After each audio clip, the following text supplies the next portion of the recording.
Dan di Indonesia yang kita kenal juga nih sebagai budaya lokal kita adalah masyarakat yang sangat menjunjung tinggi untuk saling bergotong royong. Ya nggak sih? Bener banget, harus saling gotong royong supaya menjadi satu, akhirnya jadi kuat, terus bisa ngebangun negeri. Wih, Ih, itu impian kita bersama ya. betul. Nah, kita akan lihat yuk video tayangan berikut ini mengenai bergotong royong. Ini Silakan. dia.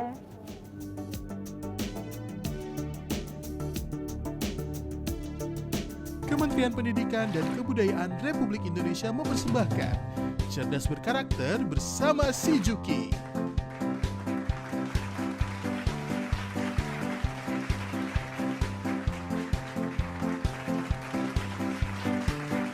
Mang, pernah nggak Mamang keluar pas hari Minggu terus ketemu bapak-bapak lagi ngumpul? Terus ibu-ibu datang bawain minuman, ada kopi, teh, kue, pernah nggak Mang? Gak pernah tujuh. Mamang nggak pernah hari Minggu ketemu bapak-bapak lagi gotong royong bersihin komplek? Gak pernah tujuh. Kan kalau ada gotong royong, Mamang mah ikut kerja. Memangnya kamu cuma lihat doang. Ketahuan deh Juki kalau hari Minggu kebanyakan tidur. Tapi Mamang tahu kan makna gotong royong bukan sekedar kerja bakti di kompleks setiap Minggu pagi. Mamang kira gotong royong teh cuma begitu doang. Ya enggak dong. Gotong royong itu kan artinya kerjasama, kolaborasi, saling peduli, dan berbagi, Mang. Gotong artinya angkat, dan royong artinya bareng. Jadi gotong royong itu kayak peribahasa. Berat sama dipikul, ringan Mamangnya angkat sendiri. Loh kok gitu? Bercanda, Mang. Tapi kerjasama itu juga nggak berarti kerjanya harus bersama. Kerja masing-masing juga bisa disebut kerjasama sih. Misalnya nih ya, ada yang punya kemampuan di bidang seni, terus dia bikin karya yang bagus dan populer ke mancanegara. Lalu ada lagi orang yang jago olahraga dan sering juara di luar negeri. Nah, secara nggak sadar itu juga kerjasama, Mang. Sama-sama mengharumkan nama Indonesia. Caranya boleh beda, tapi tujuannya satu juga. Wow, Mamang jadi semangat gotong royong. Kalau gitu, ayo gotong royong bayarin utang Juki di warteg. ayo Mang, ayo Mang. Itu mah enaknya di kamu, Juk.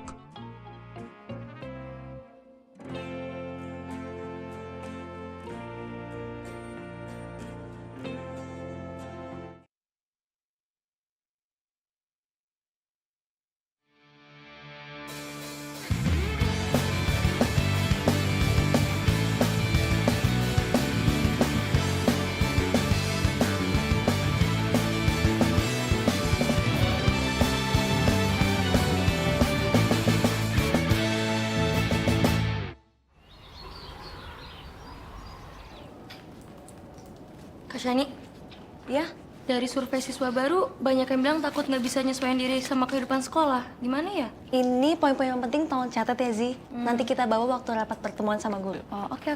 Makasih, Kak. Sama-sama. Kak, ini green screen bekas kemarin syuting motor di mana? Ini kemarin kata Pak Herman jangan dibuang dulu. Jadi kita simpan dulu ya, soalnya mau dipakai buat syuting sambutan kepala sekolah. Oh. Jadi tolong taruh di depan aja. Ya. Makasih ya. Sip. Kak Shani, Ya, dokumen ini gimana ya, Kak? ini taruh sini aja nanti aku cek. Oke. Makasih ya. Gimana udah kebiasa belum sama tugas-tugas OSIS? Lumayan sih, Kak. Mama juga kebiasa kok. Semangat ya, kamu kan rajin. Makasih, Kak.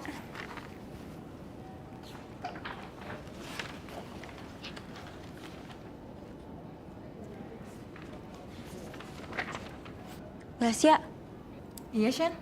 aku boleh minta tolong nggak? Maaf sebentar lagi ya. Aku mau selesaiin ini dulu. Oke. Ben, San, kabel-kabel kemarin sudah beres kan ya? Sorry aku mau ke kelas, soalnya jam pertama ada ulangan. oke.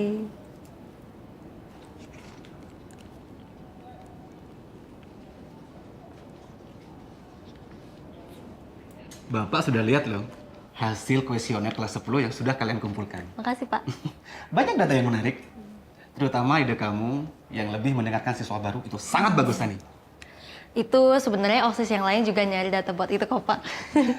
Ternyata masih banyak ya yang masih belum terbiasa dengan kehidupan SMA. Iya, betul, Pak. Saya rasa kita bisa mulai memperkenalkan mereka dengan menunjukkan asiknya dunia sekolah dengan membuat mading virtual tentang sekolah kita contohnya. Boleh juga itu, Pak? Tak kenal, maka tak sayang. Betul. Oke, Sani? Iya, oke. Yaudah, kalau begitu tugas kamu bikin mading virtual minggu depan, Bapak cek isinya. Ya, baik, Pak. Oke, Kalau gitu saya izin pamit. Semangat. Ya, makasih, Pak. sama-sama. Mading virtual. Hai. Mendingan brainstorming apa langsung bagi tugas ya? Shani. Hai. Akhirnya ketemu juga. Ajarin aku matematika yang waktu itu dong. Gracia. Ya udah, mau matematika? Iya. Yuk, mau di kelas? Iya boleh. Yuk.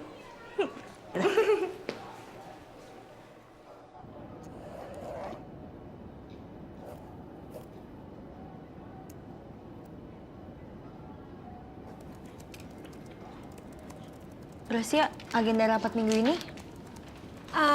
Lumayan banyak ya pembahasannya. Yang pertama, tentang budget dan program kerja di setiap ekstrakurikuler. Yang kedua, persiapan program kita untuk tahun ini. Lalu ada persiapan perayaan 17 Agustusan. Ada juga materi LDK untuk ketua kelas. Dan juga persiapan seminar anti narkoba. Apa ada tambahan?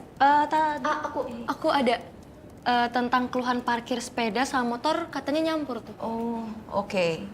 Itu perlu disesuaikan ya. Bulan depan kan ada pameran pendidikan tuh. Itu kayaknya harus kita persiapin dari sekarang sih. Iya, betul juga. Oke. Shani, ada tambahan? Nggak apa-apa, pembahasannya hari ini udah lumayan berat. Kita selesaiin hari ini ya.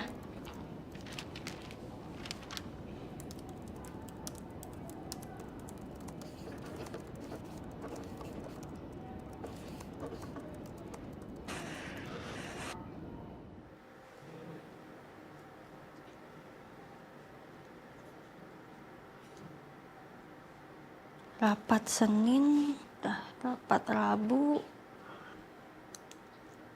Aduh, 3 hari lagi harus ketemu Pak Herman lagi buat bahas mading. Mading belum dibahas sama sekali. Teman-teman yang lain juga lagi pada sibuk lagi. Shani, ajarin aku PR ini dong. Shani, kamu pintar kan? Kamu pasti bisa. Shani, kamu keren deh. Kamu bisa diandalkan. Kalau semua orang ngandelin aku, terus aku ngandelin siapa ya?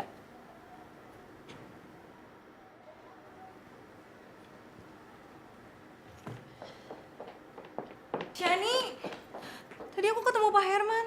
Kok kamu nggak bilang sih kalau kita dapat tugas buat mading virtual? Itu Biasaan deh. Aku tahu, OSIS tuh emang lagi sibuk-sibuknya. Tapi justru karena itu kamu harusnya lebih komunikasi dong. Setidaknya bilang lah kalau ada apa-apa. tapi nanti kalian Sepintar apapun kamu, gak mungkin kan semuanya kamu kerjain sendirian. Sebenarnya kamu bisa kok ngandelin kita. Aku lagi panggil teman-teman yang lain. Kamu udah ada tema? Ya udah kita langsung diskusi aja yuk. boleh. Yuk. Hai. Apa nih? Ini apa? Hai. Iya, bagus.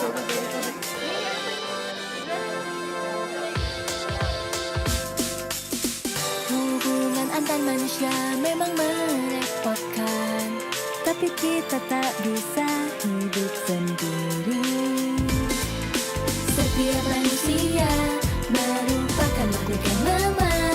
Kita haruslah hidup saling membantu.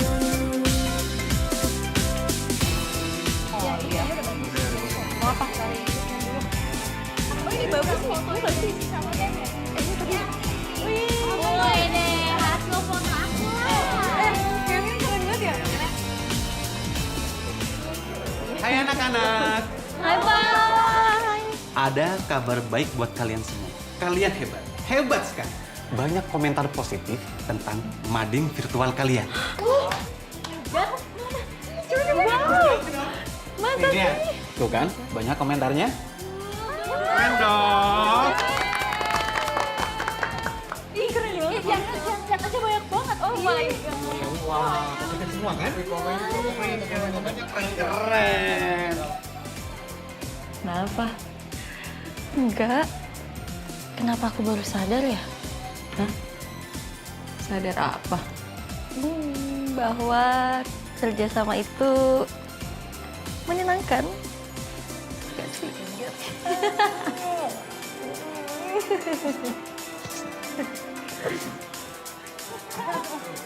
Ini kan semua. Ih, keren banget.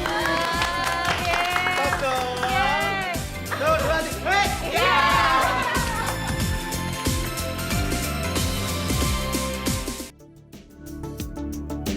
Tuh kakak adik, kita itu juga harus butuh bantuan orang lain. Tepuk tangan dulu yuk, aku merasa seneng deh. Kayak inget masa remaja SMA ADC ya. Karena bener-bener nonton aja kita merasa dilibatkan. Iya. Ingat gotong royong tuh bukan cuman kayak tadi tuh kayak video di awal ya.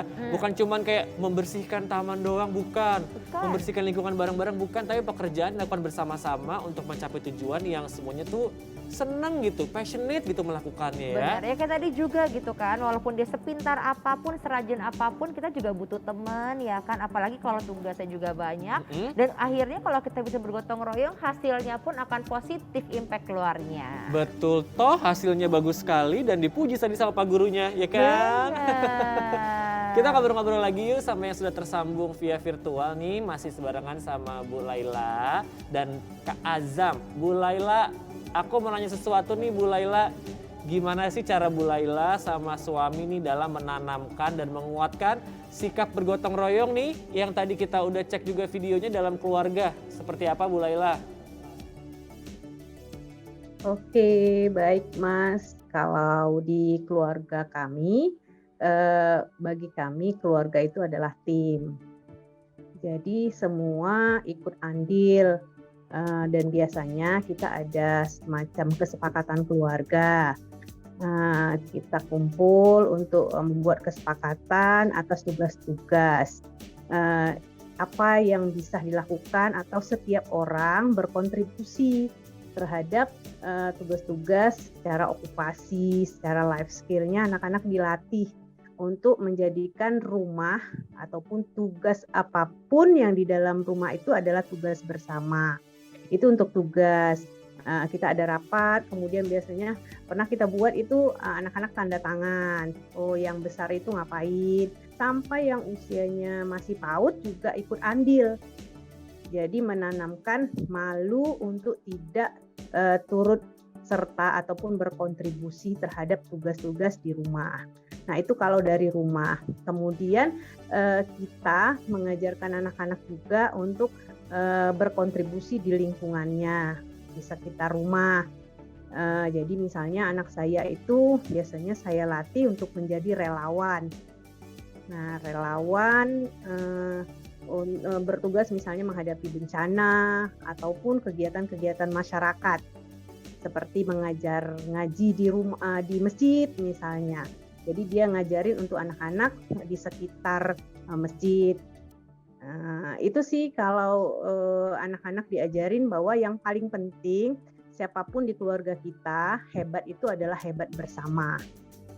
Dan apapun yang harus dilakukan siapa nih yang akan didukung. Nah, kalau misalnya ini giliran si abang yang paling besar harus didukung. Nah, adik-adiknya juga ikut andil. Begitu juga ketika saya punya tugas-tugas, mereka ikutan.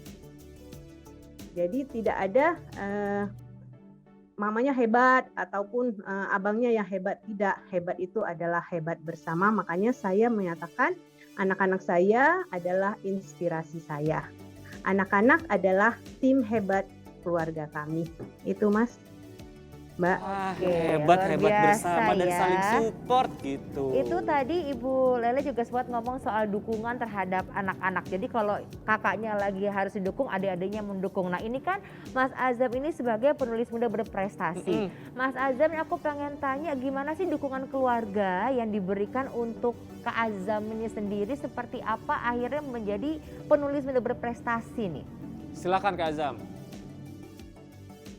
Iya, pasti ya yang pertama, yang paling utama yang diberikan itu sebenarnya membangun mentalnya sih. Jadi kan dulu awal-awal menulis itu kan kelas 4 SD itu ya, awal-awal menulis. Nah itu langsung tuh diajak untuk bercerita gitu, diajak untuk ayo menulis, dan kayak namanya anak kelas 4 SD ya, anak SD kalau disuruh nulis kadang masih ao gitu. Tapi pengen jadi penulis gitu. Tapi dari kecil itu memang orang tua selalu support ya dari mentalnya gitu. Jadi beliau orang tua saya benar-benar memberikan ya dari support dan juga ya fasilitas, didukung fasilitasnya juga nggak terlalu ini ya wah banget ya dulu ya, sesuai dengan kadar saya pada saat itu ya, dikasih buku catatan, media pada saat itu awal-awal saya nulis. Saya ingat banget orang tua itu dukung dengan apa, publikasi. Dulu tulisan-tulisan saya yang dulu kalau saya baca juga saya ketawa dulu, tulisannya diary, cerpen gitu ya. Itu orang tua kan punya Facebook tuh. Saya dulu masih kecil belum punya Facebook, tapi orang tua, mama loh itu memberikan ruang Facebooknya untuk saya isi diary. Itu lucu banget, sampai sekarang masih ada tulisannya. Dan itulah jadi pertama tadi dorongan mental ya, hingga saya jadi semangat untuk terus nulis dan juga diberikan ruang, fasilitas lah gitu. Sampai sekarang terus didukung hingga bisa menghasilkan buku. Alhamdulillah sudah 5 buku dan terus ngeblog juga dan sering berpresentasi tentang dunia kepenulisan dan literasi di berbagai daerah. Alhamdulillah. Wah, gitu Mas. Arti karena didukung jadi ada ruang untuk selalu berkreativitas untuk menuangkan apa ide-idenya ya. Betul, dan kreatifnya juga dengan cara yang tepat dan juga didukung oleh orang tua, makanya semuanya jadi tepat, makanya bisa berkembang seperti Kak Azam sampai dengan saat ini. Betul, emang betul sih sebagai pelajar Pancasila nih kita juga harus menjadi orang yang kreatif dalam berbagai hal, ya nggak sih? Betul banget. Nah, pengen lihat seperti apa? Langsung saja ada videonya, ini dia.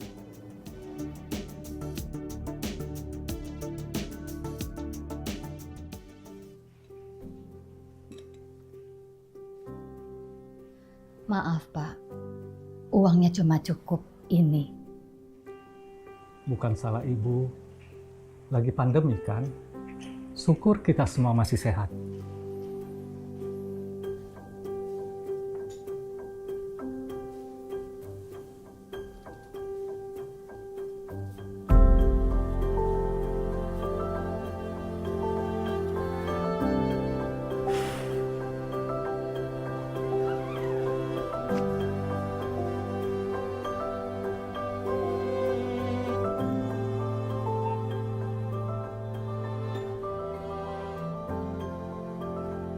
Kok banyak sekali hari ini? Bisnis kaos nada, laris.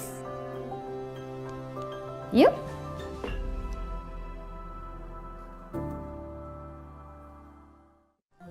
Juk, kok gelap begini? Harusnya acara udah mulai nih. Wah iya, gimana dong nih? Bisa kacau nih acaranya. Maaf Juki, Mang Aung, lampu kita sedang bermasalah. Ngomong dong dari tadi.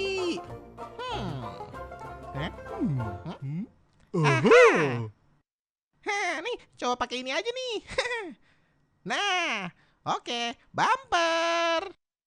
Kementerian Pendidikan dan Kebudayaan Republik Indonesia mempersembahkan Cerdas Berkarakter bersama si Juki.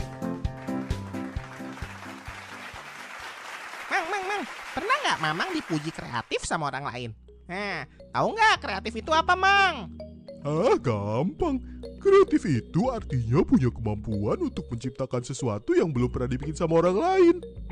Misalnya bikin gambar, puisi, lagu. Bener. Nah, menciptakan nggak selamanya harus berwujud barang, Mang. Tapi bisa juga berupa ide. Baru ide saja sudah disebut kreatif ya, Juk? Kalau mau dapat ide banyak, dari mana ya? Nah, kalau yang ini nggak lain dan nggak bukan adalah kita harus senang baca, Mang.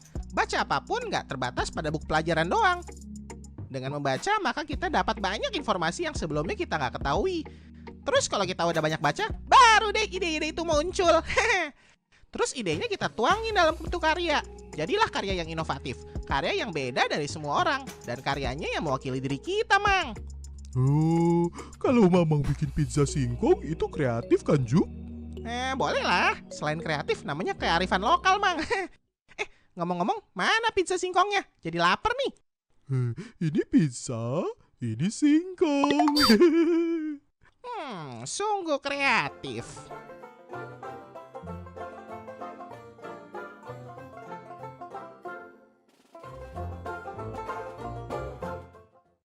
Ini ada uang, dipakai aja. Makasih banyak ya, Bu. Tadi Bu Ina kenapa? Sejak sekolah ditutup dan murid-murid belajar online, kantin tempat Bu Ina jualan juga ditutup. Kok muka kamu murung? Aku keinget sama Bu Imas, Bu, penjual nasi goreng kesukaan aku dan teman-teman di sekolah.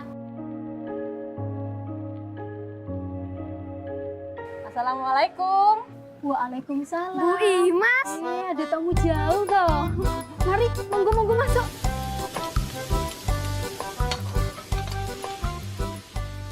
Selamat pagi anak-anak. Ibu akan memperlihatkan sesuatu pada kalian. Ayo, siapa yang kangen sama nasi gorengnya Bu Imas? Yang mau order boleh loh. Nanti WA ke Bu Imas aja. Nasi goreng paling enak pakai terasi. Makanya santai duduk di kursi. Kenyang. Tetaplah kreatif di segala situasi, karena kita generasi penuh solusi. Hai sahabat karakter, kamu pasti tahu ya, begitu banyak karya anak bangsa yang mampu membantu masyarakat Indonesia, bahkan hingga diekspor ke mancanegara. Siapa sih yang gak pingin ikut serta membanggakan negara kita tercinta? Nah, sebagai karakter pelajar Pancasila, salah satu nilai yang harus kamu terapkan dalam kehidupan sehari-hari adalah nilai kreativitas. Pian, ayo kita uji coba hasil penemuan kita ini. Sepertinya bagian ini masih belum sempurna ya. Kita uji saja dulu. Nanti kita kembangkan lagi sampai menjadi cukup sempurna untuk dipamerkan. Nilai kreatif yang dimaksud adalah kita mampu memodifikasi atau menghasilkan sebuah ide yang orisinil, bermanfaat, dan berdampak untuk sekitar. Untuk memulainya, tidak susah kok. Kamu bisa memulai dengan berani mengutarakan ide, pendapat, perasaan, atau bahkan gagasan untuk memecahkan sebuah masalah. Jika sudah begitu, kita bisa mencoba mempraktekkan nilai kreativitas lain seperti membuat sebuah karya sesuai dengan minat dan kemampuan kita. Harapannya, karya kita mampu memberikan solusi atau manfaat untuk orang lain di sekitar kita. Bahkan untuk seluruh masyarakat Indonesia. Karakter pelajar Pancasila yang baik akan selalu terbuka pada hal baru, memanfaatkan peluang dan menimbang segala keputusannya. Jadi, ayo kita sama-sama menjadi karakter pelajar Pancasila yang kuat dan mulai menerapkan nilai-nilai kreativitas dalam kehidupan sehari-hari. Mulai saja dari hal kecil.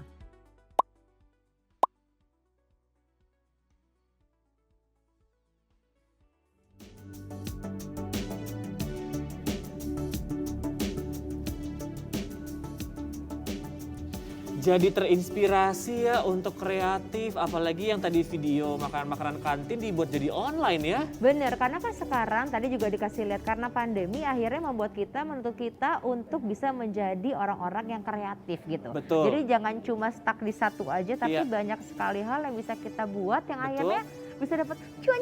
Iya, bisa bermanfaat untuk diri sendiri dan untuk orang lain gitu ya. Bener. Tapi aku ya kaulan yang suka bingung gitu, suka buntu gimana ya caranya kita kreatif, gimana caranya berpikir di luar box, out of the box tuh gimana ya? Nah, coba mungkin kita bisa nanya ke Kak Azam nih ya. Biasanya kan kalau menulis buku itu kan juga butuh harus kreatif. Betul. Apalagi ide-ide yang menarik. Nah, kalau Kak Azam sendiri biasanya mencari inspirasi dalam menulis itu dari mana sih Kak Azam? Ya, dalam menulis saya punya banyak banyak saluran lah, banyak cara untuk mengumpulkan ide. Ya, yang paling utama ya dari buku, yang kedua dari lingkungan, dari yang mengamati, ngobrol dengan orang lain, dan yang ketiga itu dari orang tua pastinya. Jadi buku, lingkungan, dan orang tua. Nah,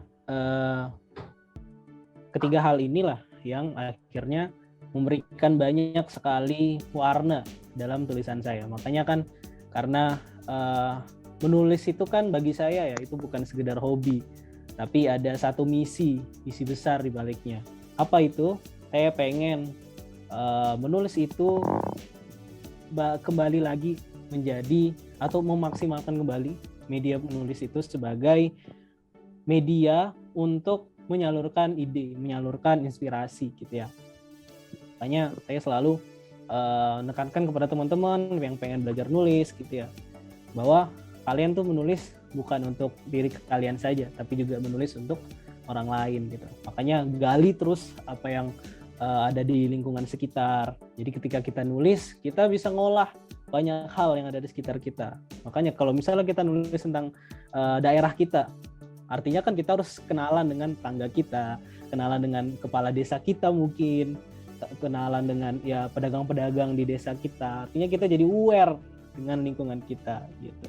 Nah, hal itulah yang akhirnya menumbuhkan kreativitas dan ide-ide kita, inspirasi yang kita dapat dari lingkungan kita itu bisa kita tuliskan. Itulah yang sering saya alhamdulillah ya ajarkan lah kepada teman-teman melalui gerakan-gerakan literasi dan kepenulisan yang saya buat gitu.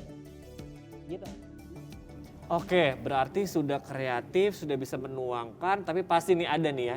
Dalam dunia menulis, apa sih yang Kak Azam melakukan nih bentuk inovasinya yang bisa akhirnya mengantarkan Kak Azam menjadi penulis muda yang keren seperti ini Kak Azam. Apa sih inovasinya? Ya, yang lanjut ke yang tadi ya, artinya saya pengen dengan menulis saya bisa mengajak teman-teman di luar sana untuk menyampaikan atau menyampaikan idenya.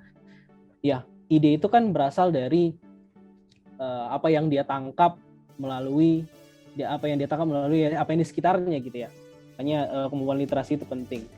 Sebagai kemampuan bahasa yang tertinggi, saya pengen teman-teman juga punya basic menulis ya sebagai cara untuk mengkomunikasikan ide-idenya gitu. Karena ya melalui ya program-program yang saya buat kayak waktu saya alhamdulillah berangkat ke Austria untuk merepresentasikan satu project, nama projectnya itu unik, Let's Write with the Nature Program. Jadi menulis bersama alam.